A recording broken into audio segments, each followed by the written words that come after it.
வணக்கம். நான் உங்கள் அமுதா சுந்தர், அக்குபஞ்சர் மற்றும் ஆல்டர்னேட் தெரபிஸ்ட். ஃப்ரெண்ட்ஸ், நம்ம இன்னைக்கு வீடியோவில் நம்ம வீட்டில் 5 பேர் இருக்காங்கன்னா 4 பேர் அவதிப்படுற வயிற்று பிரச்சனையை பற்றி தான் நம்ம பேச போகிறோம். ஆனால் மக்களோட ஒரு நாலேஜ் பொறுத்த வரைக்கும் நம்மக்கிட்ட கன்சல்டிங் வர்றவங்க எல்லாருமே பேசுகிற ஒரு தப்பான விஷயத்துக்காக ஒரு ஐ ஓப்பனர் வீடியோவை தான் இது இருக்க போகுது. ஏன்னா நம்மக்கிட்ட வரும்போது எல்லோரும் என்ன சொல்கிறாங்கன்னா, எனக்கு அல்சர் இருக்குதுன்னு சொல்லிட்டாங்க, எனக்கு ஆசிட் அதிகமாக சுரக்குது, ஸோ அதனால் ஒரு தடவை நான் டாக்டர்கிட்ட போய் மெடிசின் வாங்கிட்டேன். அதுக்கப்புறம் சில மருந்துகளோட பேரை சொல்லி அதே மருந்தையே நான் மெடிக்கல் ஷாப்பில் நான் வாங்கி நான் சாப்பிட்டுட்ருக்கேன்னு சொல்கிறத நம்ம இப்போ பார்க்குறோம். ஆனால் அந்த காலத்தில் பாட்டி சொல்லும் போதும் கேள்விப்பட்டிருக்கோம். என்ன பிரச்சனைனாலும் ஓம வாட்டர் குடிங்க அப்படின்னு சொல்லுவாங்க. நம்மளுக்கு ஒரு பெரிய அட்வர்டைஸ்மெண்ட்டே வந்திருக்கு. ஸோ அப்போ குழந்தை அழுகுதா, உட்வாட்ச் கிரேப் வாட்டர், அதில் என்ன இருக்குன்னா ஓமம் தான். ஸோ ஓம தண்ணி குடி அப்படின்றதையும் நம்ம சொல்லி கேள்விப்பட்டிருக்கோம். ஆனால் அந்த பாட்டி சொன்ன அறிவியல் படி அந்த நம்ம ஓமம் அப்படிங்கிறது நம்ம இப்போ டிஸ்கஸ் பண்ண போகிற எல்லா விதமான வயிறு பிரச்சனைக்கும் ஒரு முக்கியமான காமன் ரெமெடியாக இருக்குது. ஸோ அவங்க அதை உண்மையிலே அறிவியல் பூர்வமாக சொன்னாங்களா இல்லையான்னு தெரில. ஏன்னா இன்றைக்கி நம்ம எடுத்துக்கிற ஹோம் ரெமெடிஸ் நிறைய இருந்தாலும் அன்னைக்கு அவங்க சொன்ன விஷயம் ஓம வாட்டர். ஸோ அந்த ஓம வாட்டர் அப்படிங்கிறது காமன். ஸோ இப்போ நம்ம டிஸ்கஸ் பண்ண போகிறது, ஏன் ஒரு சில மருந்துகள் நீங்களாக எடுக்கும்போது உங்களோட வயிற்றுப்புண்ணை, நீங்கள் சொல்கிற அல்சர் அப்படிங்கிற ஒரு பிரச்சனை சரி ஆகலை அப்படின்னா இதில் எத்தனை வகையான பிரச்சனைகள் வயிற்றில் இருக்குது. ஒவ்வொரு பிரச்சனைக்கும் ஆங்கில மருந்து தனியாக இருக்குது. ஸோ நான் ஒரு எக்ஸாம்பிளுக்கு, நீங்கள் எல்லாரும் ஒரு பிரச்சனைன்னு சொன்னால் இன்றைக்கி நம்ம எடுத்துக்கிற 2 இருக்குது. ஒன்று ஜெல்சில் அப்படிங்கிற ஒரு மருந்து, அது ஒரு ஆன்டாசிட், அது வாங்கி நம்ம எல்லாரும் குடிக்கிறோம். இன்னொன்று இன்றைக்கி டாக்டர்ஸ் கொடுக்குற ஆன்டாசிட் டேப்லெட், அதாவது பேன்டாப். ஸோ அப்படின்ற ஒரு காமன் டேப்லெட் வேறு கம்பெனிஸில் வருது. ஸோ அதை அவங்க ஒரு தடவை ஃபர்ஸ்ட் டைம் அவங்க கொடுக்குறாங்க, நம்மளுக்கு அது க்யூரும் ஆகுது. ஆனால் அதுக்கு அடுத்து வேறு பிரச்சனைக்கும் நம்ம அதே 2 மருந்து தான் மொத்தத்துக்கு வயிற்றுப்புண் அல்சருக்கு இருக்குது அப்படிங்கிறது தான் நம்மளோட எண்ணம். ஆனால் கண்டிப்பான முறையில் அப்படி கிடையாது. ஸோ இந்த வீடியோவில் அந்த ஐ ஓப்பனருங்கிறது பாயிண்ட்டே நான் என்ன சொல்கிறேன்னா, தயவு செய்து மக்கள் வயிற்று பிரச்சனை அப்படின்னாலே போய் இந்த 2 மருந்துகளை மட்டுமே காமனாக கேட்டு மெடிக்கல் ஷாப்பில் வாங்குறதோ, இல்லை நீங்களாக அவங்கக்கிட்ட கேட்டால் கூட அவங்க இந்த 2 தான் உங்களுக்கு கொடுக்க போகிறாங்க. ஏன்னா உங்களோட ஹிஸ்ட்ரியோ உங்களோட சிம்டம்ஸையோ கேட்டு அதுக்கேற்ற மருந்துகள் ஆக்சுவலாக இருக்குது. ஜெல்சில் மாதிரியான ஆங்கில மருத்துவத்தில் 2-3 பேர் சொல்கிறாங்க, அதை நம்ம சொல்லக்கூடாது. ஸோ பட் அந்த பேரில் உள்ள ஒவ்வொரு மருந்துகளோட பயன்பாடுகள் வேறு தான் இருக்குது. நம்ம பார்த்து நம்மளுக்கு தெரிஞ்ச டாக்டர்ஸ் கிட்ட கேட்ட வரைக்கும். ஸோ அப்போ அது என்னென்ன, ஏன் ஒரே மருந்துகள் சாப்பிடக்கூடாது அப்படின்னா, நம்மளோட ஹோம் ரெமெடிஸ்க்கு வந்தால் கூட எல்லாருமே எனக்கு கேஸ் பிடிச்சிருச்சு, நான் பெருங்காயம் சாப்பிட்றேன், வெள்ளைப்பூண்டு சாப்பிட்றேன், அப்புறம் எனக்கு இஞ்சி ஒத்துக்காது, எப்போ கேட்டாலும் நானே ஏதாவது சிலருக்கு இஞ்சி ரெமெடி சொன்னால் கூட எனக்கு இஞ்சி ஒத்துக்காது, எனக்கு இரிட்டன் பண்ணிடும். ஸோ இந்த மாதிரி தான் நிறைய பேர் சொல்கிறத கேள்விப்பட்டிருக்கோம். ஆனால் ஸோ மருந்துகள் மாதிரியே இந்த ஹோம் ரெமெடிஸ்லையுமே ஒரு சில விஷயங்கள், இப்போ எல்லாமே எல்லாத்துக்கும் எடுக்கலாம், பிரச்சனை ஆகாது, ஆனால் க்யூர் ஆகாது. அதே சமயத்தில் ஒரு சில விஷயங்கள் ஒரு சில வயிற்று பிரச்சனைக்கு எடுக்கக்கூடாதுங்கிறதும் இருக்குது இந்த ஹோம் ரெமெடிஸ்லேயே. ஸோ அதை எடுத்தால் அது கஷ்டமாக இருக்கும், நம்மளுக்கு அப்போ தான் அது சேராது அப்படிங்கிற புரிதல் தான் இந்த வீடியோவில் இருக்க போகுது. ஸோ வீடியோவை ஸ்கிப் பண்ணாமல் நான் சொல்ல போகிற அந்த 3 டைப் ஆஃப் வயிற்று பிரச்சனைகளையும் நீங்கள் உற்று அதோட சிம்டம்ஸ், அது என்ன பிரச்சனைன்னு கவனிங்க. அப்போதான் நீங்கள் இந்த மாதிரி தப்பான ஹோம் ரெமெடிஸும் எடுக்க மாட்டீங்க. அதே சமயத்தில் தப்பான மருந்துகளை நீங்களாக போய் மெடிக்கல் ஷாப்பில் கேட்டு வாங்குறதையும் நீங்கள் பண்ண மாட்டீங்க.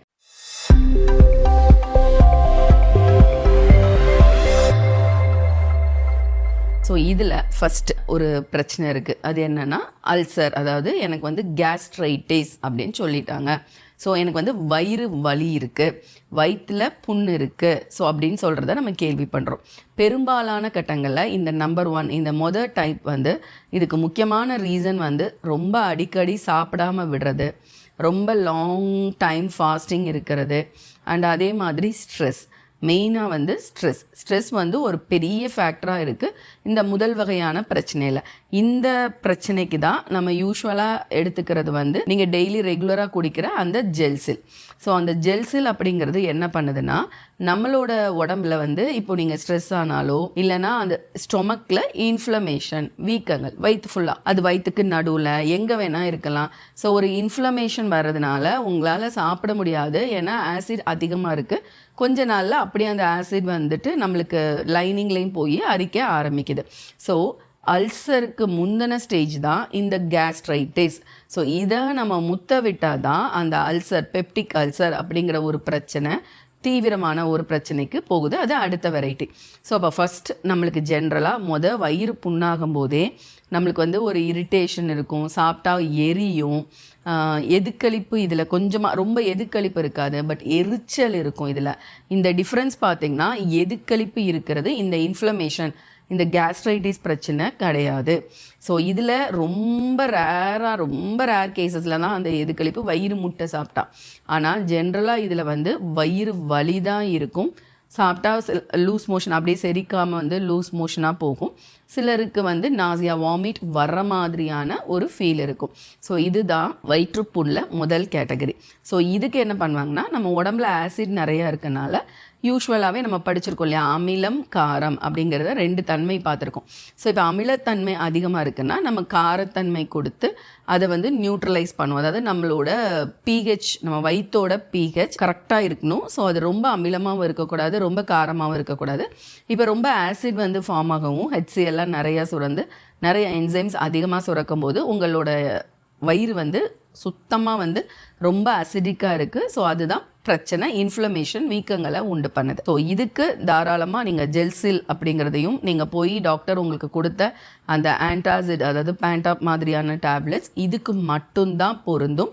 ஸோ நல்லா பார்த்துக்கோங்க, இந்த பிரச்சனைக்கு மட்டும்தான் பொருந்தும். சரி, ஓகே, நம்ம இந்த பிரச்சனையில் இருக்கோம். இப்போ இதோட ஹோம் ரெமெடிஸ், ஏன்னா கொஞ்ச நாள் தான் மெடிசின்ஸ் எடுக்க முடியும் இல்லையா. ஸோ இப்போ இதோட ஹோம் ரெமெடிஸ் என்னன்னு பார்த்தீங்கன்னா, சூப்பரான அருமருந்து இந்த பிரச்சனைக்கு வந்து தேன் தான். ரொம்ப அருமையாக தேன் ஹெல்ப் பண்ணும்.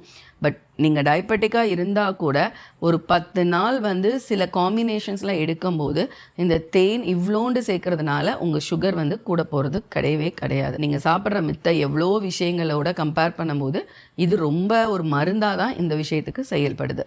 ஸோ அதில் நம்பர் 1, நீங்கள் ஓமம் நல்லா கொதிக்க வச்சு அந்த தண்ணியை நல்லா ஆற வச்சு அந்த தண்ணியவே ஒவ்வொரு தடவையுமே கொஞ்சமாக தேன் கலந்து நீங்கள் குடிக்கிற தண்ணியை சிப் பண்ணி ஓமம் கலந்து குடிச்சிட்டே வந்தீங்கன்னா இந்த அப்படியே உங்களோட வயிறு அந்த பேஸ் நான் சொன்னேன் இல்லையா, நியூட்ரலைஸ் பண்ணும்.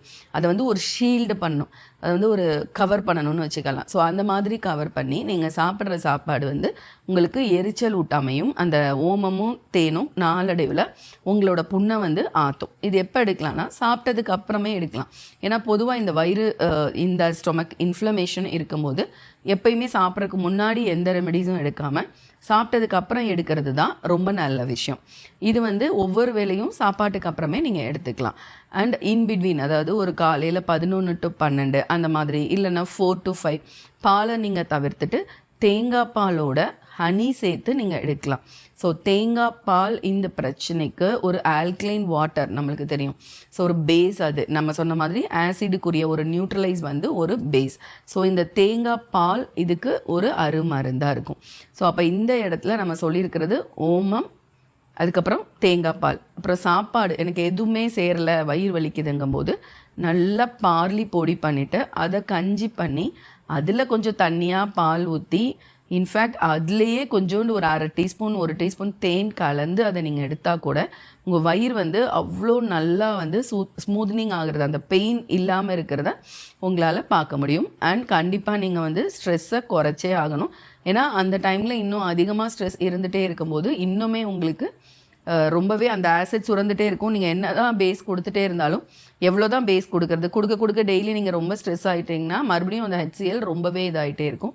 ஸோ அதை குறைக்கிறதுக்குரிய வழிகள், மெடிடேஷன், நல்ல பிராணாயாமம் பண்ணுறது, இந்த மாதிரி முறையாக கற்றுக்கிட்டு கண்டிப்பாக பிராணாயாமம் பண்ணுங்கள். அதுவே இதுக்கு ஒரு பெரிய நல்ல ஒரு சோர்ஸாக இருக்கும். ஸோ இப்போது இதுக்கு நம்ம கொடுத்துருக்கிறது கண்டிப்பாக முக்கியமான விஷயம் தேனும் அந்த ஓமமும் இதற்குரிய ஒரு அருமருந்து.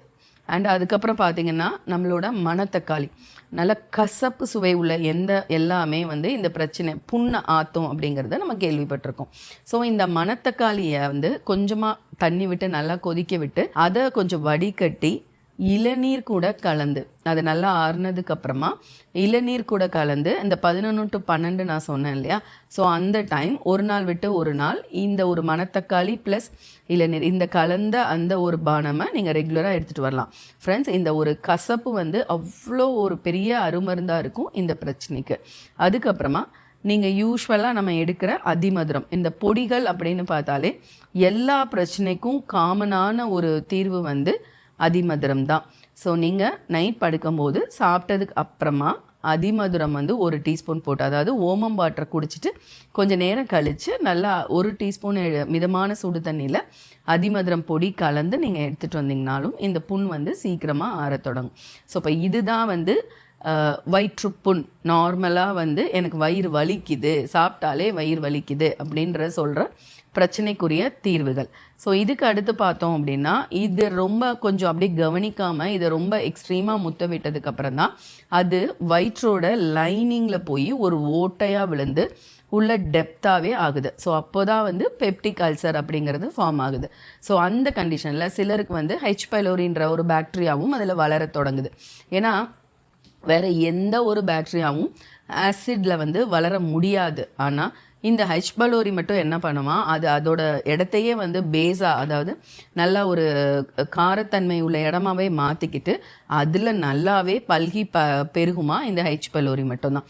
அதனால தான் நிறையா பேருக்கு திருப்பி திருப்பி அல்சர் வந்து வந்துட்டே இருக்குது. அப்படின்னா இந்த ஹெச் பைலோரி வந்துடுச்சு அப்படின்னா அது வந்து அது உள்ள அப்படியே அழகாக சொல்கிறாங்க ஃப்ளோட் ஆகிற பாக்டீரியா வந்து இதுதான். ஸோ அப்போ வந்து அது அப்பப்போ அப்படியே போய் லார்ஜ் இன்டெஸ்டைன்லேயும் போய் பெருங்குடல்லையுமே வந்து வீக்கங்களை உருவாக்கிறோம், ஓட்ட இன்ஃப்ளமேஷன்ஸை வந்து உருவாக்கி லீக்கி கட் பிரச்சனையை உருவாக்கிட்டு மறுபடியும் அது ஸ்விம் பண்ணி அது நல்லாவே ஓடுமா. ஸோ அதுக்கப்புறம் நம்மளோட வயிற்றுக்கே வந்து வந்துடும் சொல்கிறாங்க. ஸோ அப்போது அவ்வளோ பவர்ஃபுல்லான ஒரு இன்ஃபெக்ஷன் வந்து நம்ம உடம்புல வருது. இது வந்துருச்சுன்னா கண்டிப்பான முறையில் இதை நீங்கள் உங்கள் மருத்துவரை அணுகி அதற்குரிய தீர்வுகளை அவசர நிலைக்கு எடுத்தே ஆகணும். வெறும் ஹோம் ரெமெடிஸை நம்பாதீங்க. அதே மாதிரி வெறுமனே அந்த கடையில் போய் கேட்டு வாங்குகிற மருந்துகளையும் அவாய்ட் பண்ணிவிட்டு உங்கள் மருத்துவரோட அட்வைஸ் படி எடுக்கிற மருந்துகள் ஒரு வாரம் கோர்ஸ் ஆன்டிபயோட்டிக் கொடுப்பாங்க. ஏன்னா அந்த கிருமி வந்துருச்சு. ஸோ வந்த கிருமியை கண்டிப்பான முறையில் நம்ம அதை கொண்டு தான் ஆகணும். ஸோ அதுக்குரிய பாக்டீரியாவை கொல்றதுக்குரிய மருந்துகள் ஒரு வாரம், அதுக்கு மேலே ஆன்டிபயோட்டிக் கொடுக்க முடியாது. 5 நாள், மீதி போனால் 7 நாள் மிஞ்சி போனால். ஸோ அப்போ அதுக்கு மேலே நீங்கள் எடுக்க முடியாது. ஆனாலும் அது ஃபுல்லாக நேரம் நம்மளுக்கு சரியாக இருக்காது. ஸோ அப்போ அந்த ஒரு கோர்ஸ் முடிச்சுட்டு அதுக்கப்புறமா நம்ம வந்து ஹோம் ரெமெடிஸ் எடுக்கிறது உத்தமம். அப்படி எடுக்கும்போது நல்லாவே உங்களால் இந்த பிரச்சனையிலேருந்து கண்டிப்பாக வெளியில் வர முடியும். இப்போ நான் சொல்ல போகிற ரெமெடியை ஃபாலோ பண்ணிங்கன்னா, ஸோ இதுக்கு வெந்தயம் 50 கிராம், சோம்பு 50 கிராம், ரெண்டும் தனித்தனியாக லைட்டாக வறுத்து பொடி பண்ணிவிட்டு ரெண்டையும் மிக்ஸ் பண்ணி 3 வேளையுமே சாப்பிட்டதுக்கு அப்புறமா 3 வேளையும் நல்ல 1 டீஸ்பூன் வாயில் போட்டு தண்ணி குடிச்சிருங்க. இந்த வெந்தயம் வந்து அவ்வளோ பெரிய அருமருந்து இந்த பிரச்சனைக்கு. அதே மாதிரி சோம்பு நம்மளுக்கு தெரியும், அதில் உள்ள நிறைய என்சைம்ஸ் இந்த ஆசிடோட தன்மையை வந்து குறைக்கிறதுக்கும் நம்மளோட புண்களை ஆற்றுறதுக்கும் ஒரு பெரிய அருமருந்தாக இருக்குது. ஸோ இதுக்கு இந்த பிரச்சனைக்கும் நீங்கள் வந்து மணத்தக்காளி கீரையும் அந்த இளநீரும் எடுக்கலாம், இல்லை சோற்று கற்றாழை ஜெல்லும் இளநீரும் கலந்து எடுக்கலாம். ஸோ ஏன்னா இதுக்கு தேவையுமே அந்த ஆசிடை வந்து பேலன்ஸ் பண்ண வேண்டிய விஷயம்தான். ஆனால் இது ரொம்ப டீப்பராக புண்ணானதுனால அந்த புண்ணை ஆற்றுற விஷயங்களையும் எக்ஸ்ட்ராவாக அந்த பாக்டீரியாக்களை கொல்ற விஷயங்களையும் நம்ம வந்து பண்ண வேண்டியிருக்கு. ஸோ அதனால் இதுலேயும் அந்த மணத்தக்காளி இளநீர் நல்லாவே ஹெல்ப் பண்ணும். அண்ட் இதில் வந்து முக்கியமாக நம்மளுக்கு தேவைப்படுற மெடிசனாகவே இருக்குது நம்மளுக்கு. ஸோ இப்போ இதுலேயும் வந்து அதிமதுரம் நம்ம எடுக்கலாம். ஆனால் அதிமதுரம் கூட சேர்ந்து இதுக்கு நம்ம எடுக்க வேண்டிய முக்கியமான ஒரு பொருள் சீந்தில் கொடி. சீந்தில் கொடி அப்படிங்கிறது ஒரு காயக்கல்பம், அது வந்து கொடியாகவே கிடைக்குது. ஸோ அப்போ ஏன்னா இந்த பிரச்சனையில் நம்ம அந்த புண்ணை ஆற்றுற வேலையை பார்க்கணுங்கிறதுனால ஒரு பக்கம் அந்த மணத்தக்காளி கசப்பு உதவி பண்ணாலும் இன்னொரு பக்கம் அந்த இன்ஃபெக்ஷனை ஆற்றணும் அப்படின்னா கண்டிப்பான முறையில் இந்த சீந்தில் கொடி மாதிரி புண்களை ஆற்றுற விஷயங்களை எடுத்துக்கணும். அப்போ சீந்தில் கொடி 1 டீஸ்பூனும் அதிமதுரம் 1 டீஸ்பூனும் காலையும் இரவும் சாப்பிட்டதுக்கு அப்புறமா நீங்கள் அந்த வெந்தயம் சோம்பு போடுறீங்க இல்லையா, போட்டுட்டு ஒரு 10 நிமிஷம் கழித்து இதையும் அது கூடயே எடுத்துக்கணும். ஏன்னா வெந்தயமும் சோம்பும் அந்த என்சைம்ஸை கரெக்ட் பண்ணும் அண்ட் ஆசிடை வந்து பேலன்ஸ் பண்ணும். இது வந்து அந்த புண்ணை ஆற்றுறதுக்கு ஹெல்ப் பண்ணும். ஸோ ஆனால் இது வந்து காலையும் இரவும் மட்டும் போதும். வெந்தயம் சோம்பு வந்து நீங்கள் ரெகுலராகவே எடுத்துகிட்டு வரணும். ஸோ இதுதான் உங்களுக்கு பெஸ்ட்டு ரெமெடி. இது எவ்வளோ நாள் எடுக்கலாம்னா 4 வாரங்கள் தொடர்ச்சியாக, நான் மேற்கூறின அந்த கேஸ்ட்ரைட்டிஸ்க்கும் இதுக்குமே 4 வாரங்கள் தொடர்ச்சியாக எடுத்துகிட்டு வந்தீங்கன்னா நல்லாவே இந்த பிரச்சனையிலேருந்து நீங்கள் வெளியே வரலாம். ஸோ கடைசியாக ஒரு பிரச்சனை, எல்லாரும் தப்பாக நினைக்கிற ஒரு பிரச்சனை, எதுக்களிப்பு மேலே எனக்கு வந்து எடுத்துகிட்டு வருது, சாப்பாடு எது சாப்பிட்டாலும் எதுக்களிக்குது. ஸோ அது போய் த்ரோட்டை வந்து இரிட்டேட் பண்ணுது, த்ரோட்டை வந்து எரிச்சல் ஊட்டுது. ஈவன் அது த்ரோட்டை இரிட்டேட் பண்ணதுக்கப்புறமா சைனஸ் பள்ளங்களில் போய் அது வந்து தங்குது அந்த ஆசிட். ஸோ அங்கே இன்ஃபெக்ஷன் ஆகுது. நாளடைவில் அந்த இன்ஃபெக்ஷன் நம்ம கவனிக்காமல் விடும்போது அது சைனஸ் இன்ஃப்ளமேஷனாக மாற ஆரம்பிக்குது. உள்ள மூக்குலையுமே வந்து நம்மளுக்கு அந்த நைசல் பாலிப்ஸ் மாதிரி விஷயங்கள் வளருது. ஸோ இப்போது இதில் பெரிய அது வந்து நம்ம ஏற்கனவே பார்த்த பெப்டிக் அல்சர் வந்து பெரிய பிரச்சனை. ஏன்னா அந்த ஆசிடை கவனிக்காமல் விட்டால் அது வந்து நீ வரைக்கும்லாம் போய் அடுத்து இன்ஃப்ளமேஷனில் நீல உருவாக்குதுன்றது தான் உண்மை. ஆனால் இந்த ஜிஆர்டின்னு சொல்கிற பிரச்சனை, ஸோ இதுதான் எதுக்களிப்பு. ஆனால் எல்லாரும் இதை நினைக்கிறது, என்னோட மெயின் ஐ ஓப்பனிங்கே வந்து எல்லாரும் இந்த பிரச்சனையில் தான் அவதிப்படுறோம். அதாவது அல்சர் ரேஞ்சுக்கு நம்ம போகலை, நம்ம வயிற்றில் இருந்து எது கழிச்சு வருது. இங்கே ஒரு உணவு குழல் இருக்குது, ஒரு பாட்டில் மாதிரி வச்சுக்கோங்க. அங்கே எண்டில் வந்து ஸ்பின்ஸ்டர்னு ஒரு மூடி மாதிரி, பாட்டில் மூடி மாதிரி. அந்த மூடி சில காரணங்களால் திறந்துருந்துச்சுன்னா நம்மளோட உணவு அந்த உணவு குழாய் வழியாக போய் மேலே எது கழிக்குது. அப்போது வயிற்றில் ஆசிட் கம்மியாக இருக்குன்னு அர்த்தம். இது நான் ஏற்கனவே ஆசிட் ரிஃப்ளெக்ஸ்னு ஒரு வீடியோ போட்டிருக்கேன். ஸோ அதை பார்த்தீங்கன்னா ஏன் ஆசிட் ரிஃப்ளெக்ஸ் ஆகுது, நம்ம உடம்பில் வயிற்றில் தேவையான அளவுக்கு ஆசிட் இல்லாததுனால நம்ம உணவுகள் சரியாக செரிக்கப்படாமல் அது மேலே கூடிய அந்த ஸ்பின்ஸ்டர் வால்வை நாளடைவில் லூஸ் ஆக்கி மேலே இந்த மாதிரி இரிட்டன்ட் ஆகி மூக்கு, ஈவன் சம்டைம்ஸ் கண் அலர்ஜி, இரிட்டேஷன், சைனஸில் வீக்கங்கள், இது எல்லாமே இந்த பிரச்சனை தான். இதுதான் இங்கே எனக்குலாம் ஹாட் பர்ன், நெஞ்சு எரிச்சல், எனக்கு நெஞ்சு வலியோன்னு சொல்லி போகிறது. இதுக்கும் நம்ம என்ன பண்ணிடுறோம் அப்படின்னா பேண்டாசின் மாதிரியான டேப்லெட்ஸை போட்டுறோம். இன்ஃபேக்ட் அது அந்த நேரத்துக்கு ஒரு ரெமெடி கொடுக்கும், அந்த எரிச்சலை குறைக்கும். ஆனால் இதுக்குரிய தீர்வு அது இல்லை. ஸோ அப்போது இந்த ஆசிட் ரிஃப்ளெக்ஸ் பிரச்சனையை மட்டும், ஜிஆர்டின்ற பிரச்சனையை மட்டும் ரொம்ப கேர்ஃபுல்லாக செக் பண்ணுங்கள். எதுக்களிப்பு மட்டும்தான் இருக்குது, நெஞ்சு எரிச்சல் தான் இருக்குன்னா நீங்களாவே எனக்கு அல்சர் இருக்குது, வயிற்றுப்புண் இருக்குது அப்படின்றத நீங்கள் சொல்லிகிட்டே இருந்து அதுக்குரிய தீர்வு கொள்ள போகாதீங்க. ஸோ இப்போ இதுக்கு ரொம்ப ஈஸியான தீர்வுகள் தான். நேரத்துக்கு சாப்பிட்ணும், நேரத்துக்கு சாப்பிட்ற பிரச்சனையை கண்டிப்பாக பண்ணணும். எங்கேயுமே ஸ்ட்ரெஸ் கண்டிப்பாக இருக்குது. ஸோ ப்ளோட்டிங் மாதிரியான பிரச்சனைகள்லாம் வர ஆரம்பிச்சிருக்கும். ஸோ நீங்கள் இன்னும் ஸ்ட்ரெஸ் ஆகிட்டே இருந்தீங்கன்னா ரொம்ப நீர் தேக்கங்களே வயிற்றுலையும் உண்டாக ஆரம்பிச்சிடும், எல்லா முகம் வீக்கம் எல்லாமே வர ஆரம்பிச்சிடும். ஸோ அப்போ இதுக்கு நம்ம வந்து ரொம்ப ஈஸியாக இந்த ஆசிடை குறைக்கிறோம் அப்படிங்கிற பிரச்சனைக்கு போகாமல், ஸோ இதுக்கு வந்து ரொம்ப ஈஸியாக ஒன்றுமே இல்லை, இதுக்கும் வெந்தயமும் சோம்பும் மட்டும்தான் தீர்வு, வேறு எதுவுமே தேவை கிடையாது. ரெண்டும் ஈக்குவல் குவான்டிட்டியாக பொடி பண்ணி வச்சுட்டு ரெண்டையும் மிக்ஸ் பண்ணி 2லையும் இருந்து 3 வேளை வந்து நீங்கள் நல்லா 1 டீஸ்பூன், ஆனால் இதை வந்து சாப்பிட்றதுக்கு முன்னாடி இந்த ஒரு பிரச்சனைக்கு மட்டும் பிஃபோர் ஃபுட் எடுத்துக்கிறது உத்தமம். ஃபுட்டு சாப்பிட்றதுக்கு ஒரு 20 மினிட்ஸ் முன்னாடி 1 டீஸ்பூன் இந்த வெந்தயம் சோம்பு வாயில் போட்டுட்டு அதுக்கப்புறம் 20 நிமிஷம் கழித்து சாப்பிட்டிங்கன்னா உங்களுக்கு தேவையான ஆசிட் வந்து ப்ரொடியூஸ் ஆகும். அண்ட் இதில் தான் கண்டிப்பாக நாங்கள் சேர்க்க சொல்கிற ஒரு விஷயம் வந்து இஞ்சி. இந்த வெந்தயம் சோம்பு ஒரு நாள் குடிக்கிறீங்கன்னா இன்னொரு நாள் என்ன பண்ணிக்கலாம்னா சுக்குமல்லி காஃபி சாப்பிட்றதுக்கு ஒரு 1/2 hour முன்னாடி நல்ல காலையிலையும் மத்தியானமும் மட்டும் சுக்குமல்லி காஃபி போட்டு குடித்து அதில் நல்ல பனங்கற்கண்டோ தேனோ ஊற்றிக்கலாம். ஸோ தேனை விட இதுக்கு பனங்கற்கண்டு தான் அருமருந்து. சாப்பிட்றதுக்கு முன்னாடி இந்த பொடி சாப்பிட்டு 1/2 hour முன்னாடினா இன்னொரு 10 நிமிஷம் கழித்து சுக்குமல்லி காஃபி குடித்து ஒரு 10 நிமிஷத்துக்கு அப்புறமா உங்கள் சாப்பாடை சாப்பிட்டு பாருங்கள், இந்த எதுக்களிப்பு பிரச்சனையே இருக்கவே இருக்காது. ஏன்னா அந்த சுக்கு வந்து தேவையான ஆசிட், அதாவது இப்போ நம்மளுக்கு தேவை ஆசிட், காரத்தன்மை வந்து நம்ம உடம்புக்கு தேவை. ஸோ நம்ம அதை நினைக்கிறோம், இன்னும் அப்படி இல்லாமல் பேண்டாசின் மாதிரி ஜெல்செல் மாதிரி இதுலேயும் குடித்து இன்னும் ஆசிடை குறைக்கும் போது நம்மளோட விளைவுகள் இன்னும் தீவிரமாக தான் ஆகும். ஸோ இந்த பிரச்சனையை தான் ரொம்ப கேர்ஃபுல்லாக அணுகணும். ஸோ கண்டிப்பாக இதுக்கு காரத்தன்மை, இஞ்சி மாதிரியான உணவுகள் இதற்கு கண்டிப்பாக தேவை. சுக்கு சாப்பிட்டு பாருங்கள், ஏன்னா இதில் வந்து பசியே இருக்காது இந்த பிரச்சனையில். கொஞ்சம் மேபி பசிச்சாலுமே ஒரு இட்லி சாப்பிட்டோன்னே வயிறு டொம்முன்னு ஆயிரும். ஸோ ஆனால் இந்த சுக்குமல்லி காஃபி, வெந்தயம் சோம்பெல்லாம் எடுத்துட்டு அதுக்கப்புறமா சாப்பிட்டுங்க. சூப்பரான ஒரு விஷயத்த உங்களால் பார்க்க முடியும். இதுக்குமே நைட்டு மட்டும் சாப்பிட்டதுக்கு அப்புறமா இதுக்கு வந்து திரிபலா பொடியும் அதிமதுரமும் காம்பினேஷன் ரொம்ப சூப்பராக ஒர்க் ஆகும். ஸோ திரிபலா வந்து ஒரு காயக்கல்பம். ஸோ அதில் இருக்கிற அந்த நெல்லிக்காய், மெயினாக அந்த நெல்லிக்காய் வந்து இந்த ஆசிட் சுரப்பை வந்து சரி பண்ணும். ஸோ அதை நைட் படுக்கும்போது இது ரெண்டில் இருந்து ஒவ்வொரு டீஸ்பூன் ஒரு டம்ளரில் போட்டுட்டு மிதமான சுடுதண்ணீர் எடுத்து மிக்ஸ் பண்ணி நைட்டு மட்டும் ஆஃப்டர் ஃபுட்டு இந்த பொடியை எடுத்துகிட்டு படுங்க. ஸோ இது எல்லாமே உங்களோட ஆசிட் தன்மையை இன்க்ரீஸ் பண்ணுற உணவுகள். மீதி 2 விஷயங்களில் 1 2 2 பிரச்சனையிலையும் ஆசிடை நியூட்ரலைஸ் பண்ணுற உணவுகள், பேஸ் மூலமாக பேலன்ஸ் பண்ணுற உணவுகள் தான் நீங்கள் எடுக்கணும். ஸோ ஃப்ரெண்ட்ஸ், இப்போது நான் சொன்ன இத்தனை விஷயங்கள் மூலமாக உங்களுக்கு புரிஞ்சிருக்கும் ஏன் உங்களோட வயிற்று வலி ஒரு சிலருக்கு சரியான ஒரு சில தீர்வுகள் உங்களுக்கு ஏன் வந்து தீர்வாக அமையலை அப்படிங்கிறது உங்களுக்கு புரிஞ்சிருக்கும். அண்ட் ஒரு சில கண்டிஷன்ஸில் இந்த ஜெல்சில் மாதிரியான விஷயங்களும் ஏன் உங்களுக்கு ஒர்க் அவுட் ஆகலை அப்படிங்கிறதும் புரிஞ்சிருக்கும். ஸோ ஃப்ரெண்ட்ஸ், இதுக்கு நான் எவ்வளோ தீர்வுகள் கொடுத்தாலும் அக்குபஞ்சர் வந்து இதுக்கு ஒரு அருமையான தீர்வு.